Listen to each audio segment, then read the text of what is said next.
سلام كميك أنهم زخبركم تعزبتي أبز حلف سمونا يستزرق حق زيتاتات حدث إرترا الحديثة إرترا حدثن إرترا بروفايلن أتوكرا تدهل ملب دهساس حتمت حيزنا لكم قريبنا لنا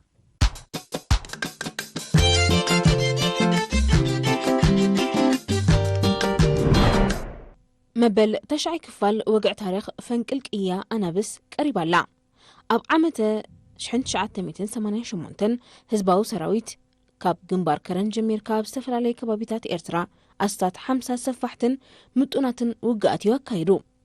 أبفل مع عامة شحنت شعات 289 دما بتي دحر مدمساس نادو إز أمونغو هزباو جنبارن هو حتن استبسحة ناي متحققاز سممع مسرت تانكتات كبرتي مدافعن رشاشاتن صره نفرتن صره تانكي ميسايلاتن زعدقه مكانيزد احدو ህዝባው ግንባር ከመውን ፉልያት አሃዱታት ኮማንዶ ህዝባው ግንባር አማከል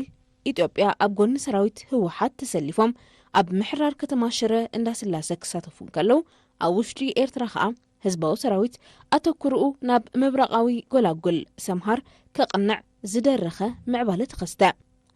ኣብዚ መድረኽ እዚ ህዝባዊ ሰራዊት ኣብቲ ንልዕሊ 10 ዓመታት ዘካየዶ ነዊሕ ናይ ምርብራብ ኩናት ብዝሰለቦ ዝተፈላለየ ከበድቲ ኣጽዋር ናይ ተኽሲ ጉልበት ዓብዩ ልዑል ምልከት መካናይዝድ ውግእ ኣጥርዩ ስለ ዝነበረ ኣብ ፈለማ 1989 ኣብ ጎላጉል ሰምሃር ኣብ ልዕሊ ጸላኢ ውሁድ ናይ ኣጋርን መካናይዝድን መጥቃዕቲ ፈነወ ጸላኢ ኣብዚ ናይ ጎላጉል ውግእ ኣስታት 30 ታንክታት ከሰረ ህዝባው ሰራዊት ድማ ኣብ ርእሲ ተመክርኡ ብናይ ጎላጉል ውግእን ታንኪ ብታንክ ግጥምን ዝያዳ ተሳሒል ወፀ ይርከቦ ኣብ ዓምዲ ጥዕና ዓቐን ክሳድና ከም መሕበሪ ጥዕናና ዝብል ዛዕባ ይርከብ ሓደ ሰብ ዓቐን ክሳዱ ካብ ንቡር ንላዕሊ ዝገዝፍ ናይ ልቢ ፀገም ናይ ሻምብቆታት ደም ምጽባብ ብኮሌስትሮል ናይ ካልኣይ ዓይነት ሕማም ሽኮር ግዳይ ምዃኑ ዘርኢ ምክንያቱ ኣብ ውሽጢ ሰብነትና ልክዑ ዝሓለፈ ስብሒ እንተሎ ተወሳኺ ስብሒ ናብ ሻምብቆታት ከኣትዮም ማለት እዩ ኣብ ከተማ ደልሂ ኣብ ዝርከብ ሆስፒታል ዝርከብ ዶክተር ሞሽን ዋሊ ከም ዝበሎ ገዚፍ ክሳድ ዘለዎ ሰብ ልዑል መጠን ኮሌስትሮል ስለ ዘለዎ ጸቕጢ ደሙ ዝለዓለ እዩ ብተወሳኺ ኣብ እዋን ድቃስ ንምቁርራጽ እስትንፋስ ዝያዳ ተጠቃዒ ይኸውን ተጠቂሱ ኣብ ዓምዲ ባህልን ስነ ጥበብን መበል ካልኣይ ክፋል ትሕዝቶ ኣፋዊ ስነ ግጥሚ ቀሪባ ትጸንሐና ኣፋዊ ስነ ግጥሚ ኣብ ገጠርን ከተማን ምሁርን መሃይምን ምዕቡልን ድሕሩን ዝፈልጦን ዝግልገለሉን ግጥምታት እዩ ዘይከምቶም ኣብ ከምዚ ትበሃል ሃገር ብብዝሒ ዝርከብ ሃብቲ እዩ ከምዚ ዝበሃል ከባቢ ውሑድ ከምዚ ዝበሃል ጸጋዩ ዝርከቦ ወዘተ እናተባህለ ዝግለጽ ብዝሕን ዝርግሐን ጸጋታት ዓለም ኣፋዊ ግጥምታት ኣብ መላእ ዓለም ዝርከብ ኣድማሳዊ ጸጋ ናይ ህዝብታት እዩ ተጠቂሱ ኣብ ዓምዲ ሸባብ ንኡስ ዓምዲ ሓሳባት ንኽብርታት ጓሶት ዝምልከት ሰፊሕ ትሕዝቶ ይጸንሐና ኣብ ዓምዲ መዛነይ ልዑል ኣቃልቦ ኣብ ቃላትና ናይ ምዝካር በቕዓት ዝበዝሑ ጠንቅታት ሞት ደቂ ሰብ መልሲ ዝተመሰቐለ ቃላት ይጸንሑና ኣብ ዓምዲ ዛዕባ ሎሚ ካብ ሕጋዊ ውሳነ ናብ ፖለቲካዊ ወጥሪ ኣብ ትሕቲ ዝብል ንምንታዩ ሕቶ ወንነት ወደብ ብኣህጉራዊ ሕጊ ተቐባልነት ዘይብሉ ተዳሲሱ ይጸንሐና ብዙሓት ተንተንቲ ፖለቲካ ከም ዝሕብርዎ መራሕቲ ኢትዮጵያ ኣብ ውሽጢ ሃገሮም ዘሎ ሰፊሕ ቁጠባውን ፖለቲካውን ጸገማት ንምሽፋን ንህዝባዊ ስምዒት ዘለዓዕል ናይ ደገ ጸላኢ ወይ ናይ ባሕሪ ሕልሚ ክፈጥሩ ይፍቱን ኣለዉ እዚ ፖለቲካዊ መረሳስዒ ዝበሃል ስልቲ ንግዚያዊ ፍታሕ ይሕግዝ ይኸውን እምበር ኣብ መንጎ ህዝብታት ኤርትራን ኢትዮጵያን ዘላቂ ሰላም ንምፍጣር ግን ዝዕንቅፍ እዩ እቲ ብ2018 ዝተፈረመ ናይ ሰላም ስምምዕ መሰረቱ ንልኡላውነት ክልቲአን ሃገራት ምኽባሪ ነይሩ ሎሚ ግን ኣዲስ ኣበባ ማለት ሰልፊ ብልጽግና ነቲ ስምምዕ ገዲፋ ናብ ናይ 1960ታት ናይ ምስፍሕፋሕ ሕልሚ ክትምለስ ትደሊ ዘላ ትመስል እዚ ድማ ንጥዕና ዞባ ዝዘርግ ጥራይ ዘይኮነስ ንኢትዮጵያ ባዕላውን ናብ ዘይተደለየ ዓዘቕቲ ኩናትን ተነጽሎን ዘእትዩ ይርከቦ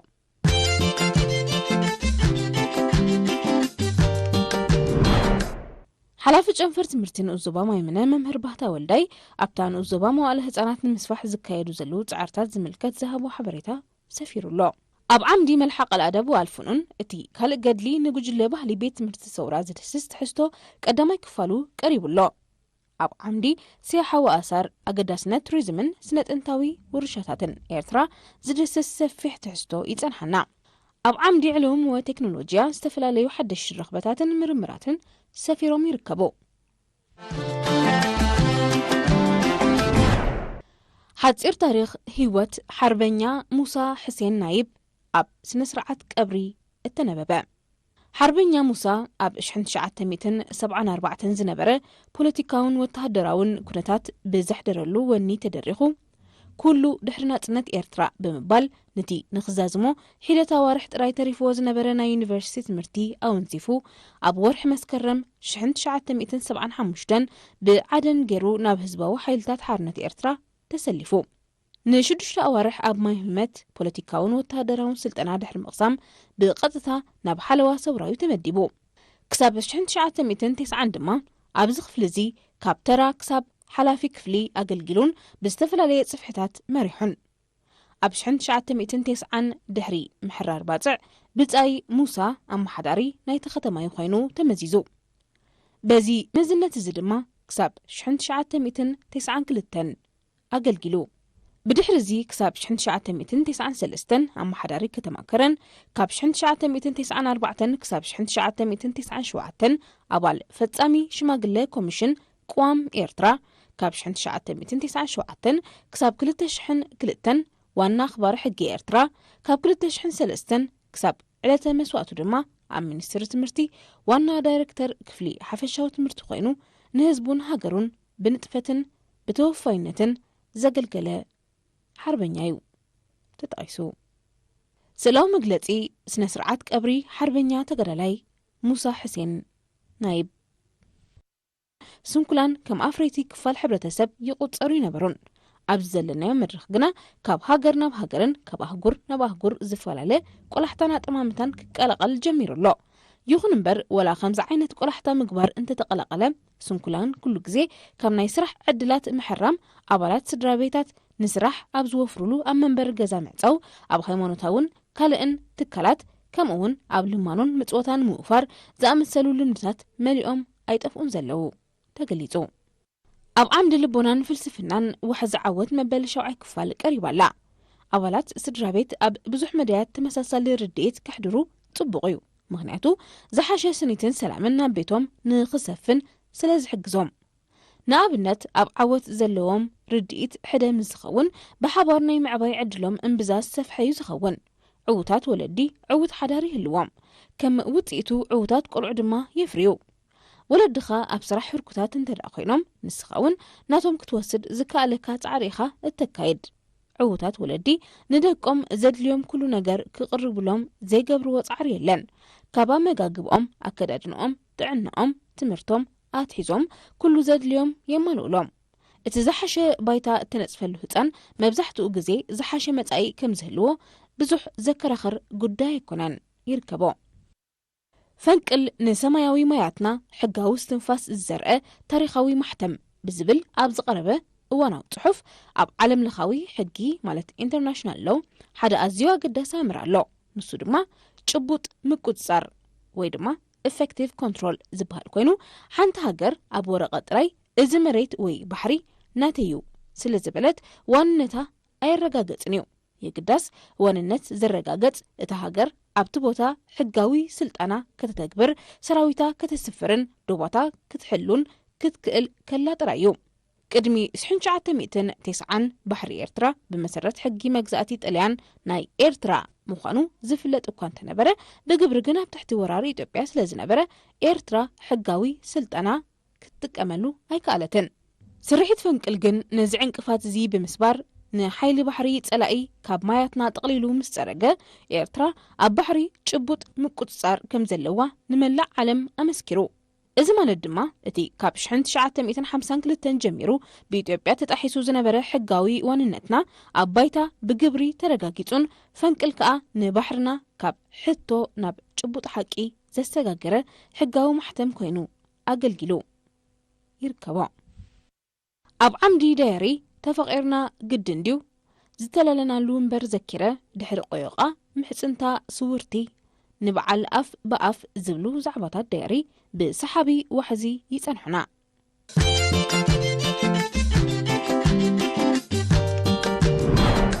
أب عمدي دل أباب مبل شمني كفال زانتا تسد لدمير انبع مسد تسنحنا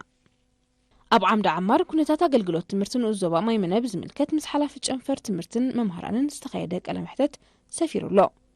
ትርጉም ሓፂር ታሪክ ህይወት ሓርበኛ ሙሳ ሕሴን ናይብ ኣብ ስነ ስርዓት ቀብሪ እተነበበ ኣብ ጋዜጣ ኤርትራ ሓዳስ ቀሪቡሎ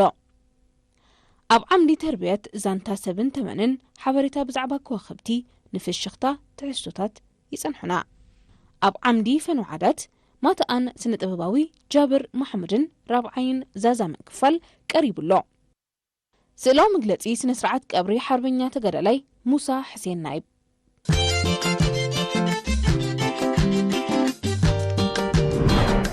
ኣብ ዓምዲ ኦፒኒየን ኤንድ ኣናሊሲስ ዊልያም ጎርሌይ ብዛዕባ ኣሰካፊ ተኽእሎ ኩናት ኣብ ቀርኒ ኣፍሪቃ ብዝብል ኣብ ዘ ኮንቨርሴሽን ዝተባህለ ማዕከን ዘውፅኦ ጭብጢ ዘይብሉ ዝንቡዕ ሓበሬታ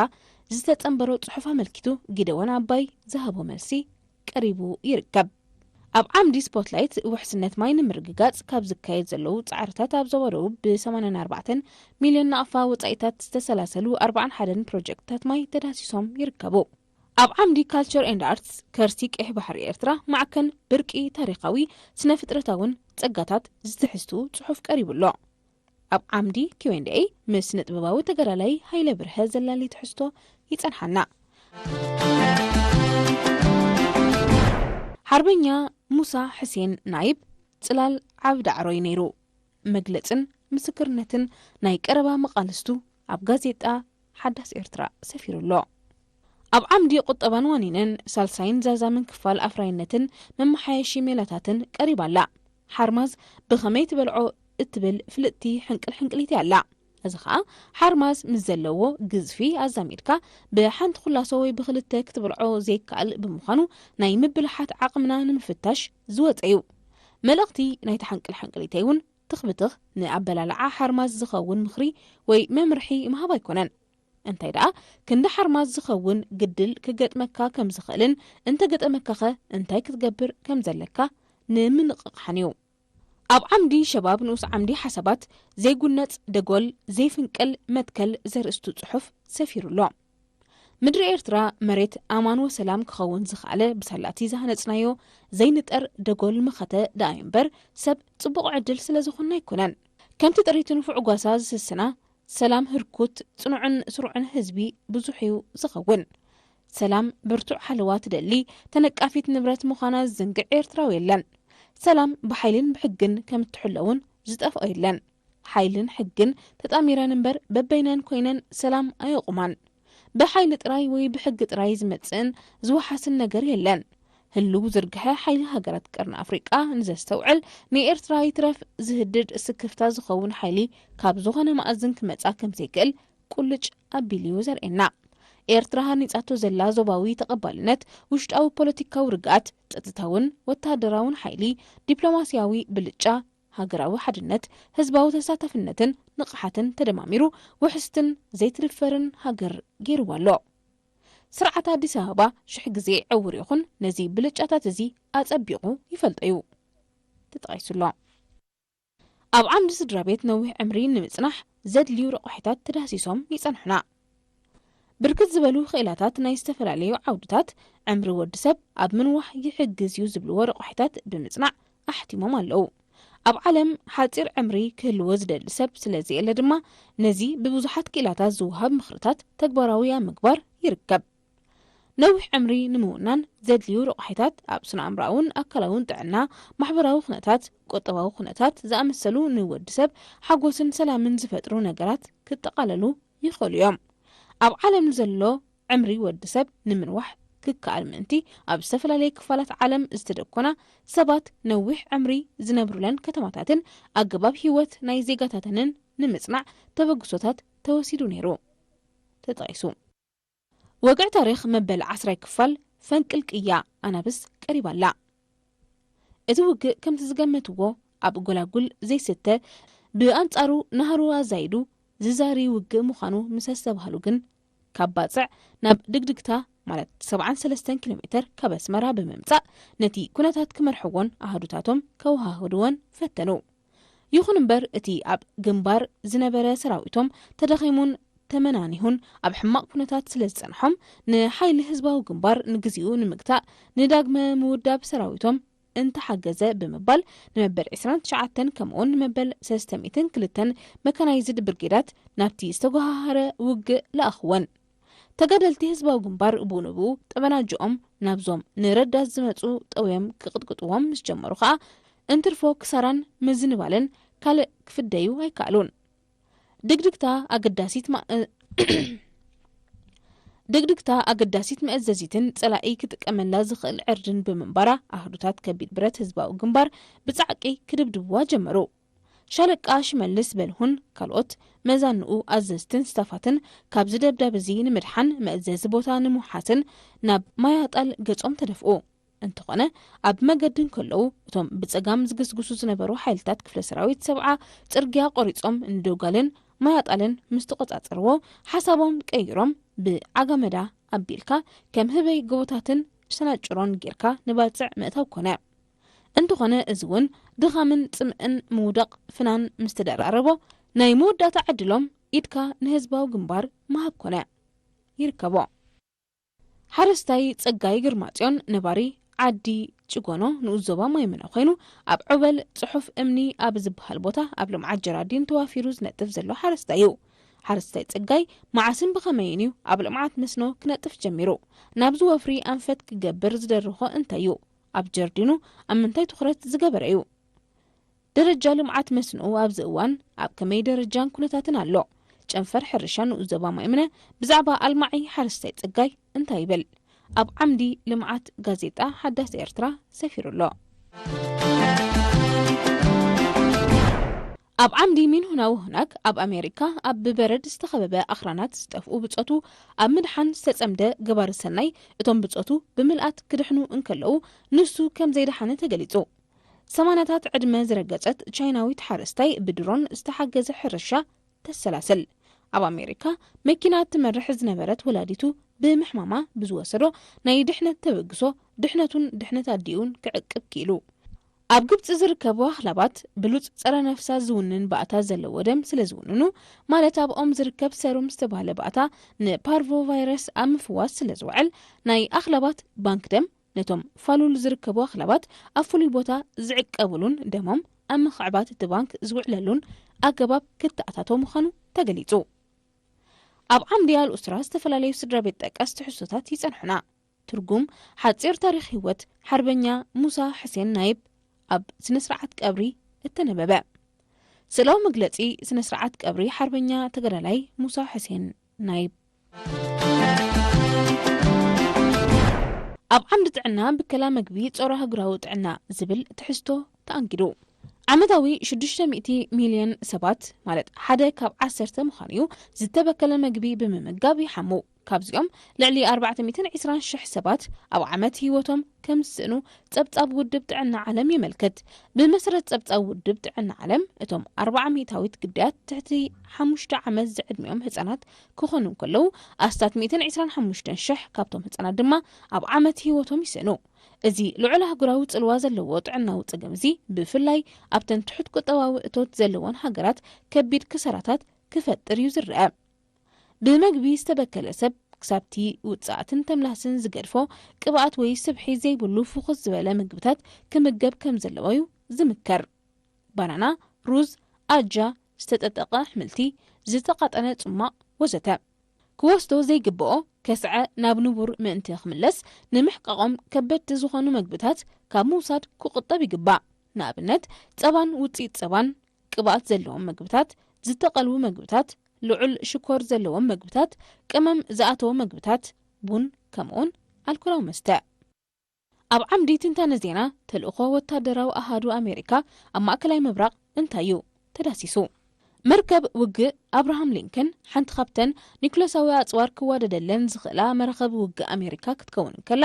ኣብ ሓደ እዋን ልዕሊ 5,000 ኣባላትን ኣስታት 80 ነፈርቲ ኩናትን ክትጽዕን ትኽእል ቅድሚ ሒደት ሰሙናት ኣብ ሓያላ ከተማታት ኢራን ዝተኻየደ ህዝባዊ ተቃውሞታት ነቲ ሃገር ናብ ከቢድ መዋጥር ሸሚምዋ ቀኒዩ እቲ ፈለማ ብሰንኪ ናህሪ ዋጋታትን ምንቁልቋል ክብሪ ሃገራዊ ባጤራ ኢራንን ጀመረ ህዝባዊ ተቃውሞታት ድሒሩ ኣንፈቱ ብምቕያር እቲ ብላዕለዋይ መንፈሳዊ መራሒ ኣያቶላህ ዓሊ ካመኒ ዝምራሕ መንግስቲ ካብ ስልጣኑ ክወርድ ክጠልብ ተሰሚዑ ይርከቦ أب عمدي كلا محتت رأسمة إيمانن دليتن تعجزتن انتلو كله يسجريو كم مرحة هيوت وسيرة بتعرى من برؤان محياش أمويا ليسترو مالت جاما متراجن مسفاين توافيرة اتتصعد زلان قستي فتو الزلالي أب عمدي كلا محتت غازيتا حدا سيرترا تلالا لا أب عمد مهدر جغانو مبل عسر تخلت تخفل ورارك أيح كوخبن تخيلاق أيح مسمرن قريبا لا تقرالي مس صفحات نايتي كبابن زرقح دفعاتن زمتاتن عاقم سب أبتقن بارين برون تسألها أخا أما جمرتان زدوخم كونزي أبروحاو كوعلو فتنا كفوت بوتاتات سلازي رخبة نقلاء أقدستي كبابتات تقوطات سراء أب تسألأي زوفرلو ساعات حدا مراحة غانتا كابوغن مريت وقحلو أب كدميت نزحادرتنا حلوة مسرع بتهواخ كاب دفع سلازوتا نتسألأي تصبق أقاطامي تفاتيرو الليو ግን ጸላኢ ኣብዛሓ ቦታ ነዊሕ ኮፍ ክብል ዕድላይ ተዋህቦን ብዝተወስደ ቅልጡፍ ፀረ መጥቃዕቲ ካብቲ ሒዝዎ ዝነበረ ቦታ ከም ዝለቅቕ ተገይሩ ፈተነታት ጸላኢ ብኡደዋ የበለን ኣብ ሓንቲ ረፍዲ ጥራይ ጉልባብ ደብዳብ ከቢድ ብረት ተጠቒሙ ክልተ ግዜ ናይ መጥቃዕ ፈተነ ገይሩ ይርከቦ መበል 11 ወግዕ ታሪኽ ፈንቅል ቅያ ኣናብስ ቀሪባላ እቲ ወታደራትን ሲቪል ሰባትን ጠራኒፉ ናብ ሓደ ወገን ዝጓዓዝ ዝነበረ እኩብ ካብ ብዙሑ ዝነቐለ ንጽርግያ ስጋለት ቀጣን ከምዚ ይርአ ሸፍኖ ሓደ ካብቶም ወታደራት ደርግ ንናይ ሚእቲ ሓለቕኡ ክቡር ሓለቓይ ትርእይዎ ደለኹም ሲቪል ህዝቢ ካብ ንወንበዴታት ማለት ሻዕብያ ምጽባይ ምሳናን ውሽጢ ባጽዕ መእተዊ መሪጹ በለ ፍሽኽታ ሰኒዩ እቲ ሓለቓ ሚእቲ ገጹ ብጓሂ ትክ መሲሉ ደደብ ደንቆሮ ህዝቢ ምሳናን ተዝነብር ወንበሬታት ማለት ሻዕብያ ኣብ ሓጽር ግዜ ብሃንደበት ከም ኢራብ እናዘለሉ ውሻ ጠኻይ ማእተውን ልዕሊ ፍርቂ ካብዚኣቶም ደገፍቶምን ሓበሬታ ቀበልትን እዮም በሎ ብሕርቃን እቲ ወታደር ኮመንቶ ኮይኑ ደኣ ንምንታይ ምሳናን ንማልኦም ሓዲኡ ዘይንገብሮም በሎ ዘይንቀትሎም ማለት እዩ እቲ ሓለቓ ሚእቲ እዛ ሓዲኡ ዘይንገብሮም ባህ ስለ ዝበለቶ ግዲ ኮይኑ ገጹ ኣብርሃ ኣቢሉ ካብ መቕታሎም ምርጫና ምሳና ካኣትዩ ምክንያቱ ምዝ ሕጂ ሻዕብያት ሃንዲዶም ዝመፁና ዘለው ኩነታት ኣዛሚድካ ካብ ዝተሃደመ ዕርዲ ናብ ሰላማዊ ህዝቢ ዕርዲ ኣዝዩ ዘተኣማምን ባህርያዊ ዕርዲ እዩ ኣብ ከምዚ ህሞት ጸላኢ ማለት ሻዕብያ ነቲ ምእንተኻየ ዝብሎ ህዝቢ ባዕሉ ኸጥፍእ ከም ምርጫ ክወስዶ ይጽገም እዩ ክብል እምነቱ ገለጸ ተጠቒሱ ኣብ ዓምዲ ካብ ዞባታት መሓላ ዶርማ ዝኸበደን ዘይድፈርን ዛዛሚ መርትዖ ፍርዲ ተላልዩን ረኽቦ ኣብ ረቂቕ ባህላዊ ውርሻ ያታ ብሄረ ብሌን ዱርማ ዝበሃል ብቐሊሉ ዘይድፈር ኣዝዩ ከቢድ መሓላ እዩ ዱርማ ይግባይ ዘይበሃሎ ኣብ ያታዊ እምነት ዝምርኮስ ናይ መጨረሻ ብይን ባህላዊ ፍርዲ እዩ ጉዳያት ኣብ ምድናይ ኣብ ዕርቂ ይኹን ምስክርነት ኣብ ምቕራብ መሓላ እቲ ብቐሊሉ ዘይድፈርን ናይ መጨረሻ ኣማራፅን እዩ ኣብ ኣፈ ታሪኽ ኣብ ዝተፈላለዩ ኣጋጣሚታት ዝዝንተውሉ ዓሌት እንዳእገለ ድሕሪ መሓላ ጽኒቶም እናተባህለ ዝውርየሎም በዓሉታት ዝዝከሩ ፍጻሜታት ውሕዳት ኣይኮኑን ያታዊ ፍርዳዊ ወግዒ ዱርማውን ምስ ምምዕባል ሕጋጋት እንዳባን ኣብያተ ፍርድን ኣብ ዝዋን እዚ ከም ኣፈ ታሪኽ ዝዝንተወሉ ኣካል ረቂቕ ባህላዊ ውርሻ ዳ እምበር ኣብ ባይታ ዳርጋ የለን ክበሃል ይካል ተገሊጹ ኣብ ዓምዲ ንቑሕ ደመና ፍልልያት ተውህቦን ዓቕምን ተዳሲሱን ረኽቦ ኣይናይ እንተሃለወ ይሓይሽ ኣብ ጋዜጣ ሓዳሲ ኤርትራ ንወከስ ሓላፊ ኮሚሽን ሓለዋ ኣግራብን እንስሳ ዘገዳምን ኣምኑ ዞባ ማይምነ ኣቶ ኸሰተ ተስፋ ጋብር ህዝቢ ኣብ ዕማማት እቲ ኮሚሽን ጽቡቕ ኣበርክቶ ከም ዘለዎ ገሊጹ ኣብ ዓምዲ ወቕፋ ፍንያ ዝተፈላለዩ ንዓለም ለኻዊ ስልማት ዝበቕዑ ስነ-ጥበባዊ ፍርያትን ውልቀ ሰባትን ተላልዮም ኣለዉ ኣብ ዓምዲ ሸባብያት ሪፖርታጅ ዑደት ተምሃሮ ካልኣይ ደረጃ ድባርዋ ናብ ሃገራዊ ቤተ መዘክር ቀሪቡሎ ኣብ ዓምዲ ኩርናዕ ተምሃሮ ሻምናይ ክፋላ ገደስቲ እንዶታት ንዕውት ጉዕዞ ትምህርቲ ኣስትሮይድ ንመሬት እንተሃረማኸ ጥቕሲ ዝሰሙን እዚ ይጸንሑና ኣብ መበል 12 ክፋል ወግዕ ታሪኽ ፈንቅል ቅያ ናብስ እቲ ካልኣይ ዝተወጠነን ዝተተግበረን ሓሳብ ድማ እቶም ኣብ ትሕቲ ህዝባዊ ግንባር ዝርከቡ ዝተማርኹ ማለት ብርጋዴር ጀነራል ጥላሁን ክፍለ ብርጋዴር ጀነራል ዓላሓጂ ዓብደላን ካፒቴን ጸጋየ መኮነንን ምስቲ ኣብ ውሽጢ ባጽዕ ዝነበረ ብርጋዴር ጀነራል ተሸሞ ተሰማ ብኣካል ኣጸቢቖም ዝፋለጡ ብምንባሮም ውግእ ክትቅጽል ኢልካ ምሕላን كنتون نفس قتلتاوي فتنن بمغانو لعلو خلو دما نهز بجهو محاز يقرزي بهالو كبير جبن كم زخانة قيسوم نابتي نمرخات زملكت وعل جنيفا زخبر هزباو جنبار نسخان سراويت كان بسلام كتمصونا نحنا مسارح تخاز نبرنا مكوننات بأخبروت نحبر زبل دبدابي كم زتصحفو مقبار نبرا نساتمون فقادنياتات سلازخانو دبدابي صحفو يركبو أب عمدي شباب نص عمدي حتو شباب انتاين تتمجبنا رأيمو كحيش زبل حتو قريبو بأمخاري كبو مالسي توهيبو يركب أب عمدي ترموما كأيحو كالاين مودة تنكفل توتواي علال مسابرم حبريتان تودادر تسلي زبلو يتنحنا أب عمدي فرز عري رابعين زازا من كفل علال مس أركان مواتنيان مكورتن كإلا مفرين من ربحن درهو الماز جزائي كريوالا أب عمدي دق أنستيو نمن شروخ صاد مهتن زملكت سفيح تحستو سفير الله أب عمدي من هنا وهناك أب تشايناك للتسب حدار مبل 100 عمت عدمي أمن مبل 7 عمت تنحوتو من أب حدار تنبيلوم بسنكي حدقا ملحاسو كاب أفو بزي مقصرو إنا وطت مزراب الشجر بريت أناوي كاب بوتا سرح مقبالا قايش تباريرو حدا تشايناوي نعصر تشدشت عمت مملاتا مسؤو أب حدار نتسنحت بعالت بيدو بأقرامي مخنيت فتحو اتمخني دما بسنكي ناي قربت رخصي تصغرا بمرغافو ماغوا بمخانون كم زخنه تغليصو بزي مخنيات اتا سبيتي ام محبراو مرخبيتات هو بنت رخيبا مهلاوا دما بتوسخي تحبيرلو اب عمدي زرعه وقت ساد مسكي الى حرشا بروجكت حرشا قحتيلاي ادم عثمان موسى استخيده نمفره تمريز ملكت قلمديق سفيرلو اب عمدي وحات الطفل هصانات زمطنو استفلاليو زناقعتن مهارتن تحستوتات يركبو أما حداري حوس ختما أسندا أتو عمر محمد علي عمر بتساتفو هزبي نستسلسلو بروجكتات لمعات بزملكت زهابو مبرهي قريب الله أب عمدي تقرر منيستر تعنا أمريكا تكال عيارة مقبتات أمريكا FDA بزعبا زوتو حدش بيراميدا مقاقبا زهابو مبرهي زدسس سفيح تحستو يتنحنا أب عمدي opinion in analysis نبزحنا تاون هيمونوتاون حدنا تزبي إرترا زدسس تحستو نركب أب عمدي سبوتلايت مسلتات زيت تساعدن عقالن هجر بزبل زتدالو صحف قريب الله أب عمدي Q&A بزعبا مجزاتو سرعة إيطاليا أمقوام زنبرة قرصات هزبي إرترا أب مصنع التركب تماراماريت فرانشيسكا كاستوري تلالا زخبركم تعزبتنا نلو مستلالو تحستو مدبنا أبزي تفتسم الله سلام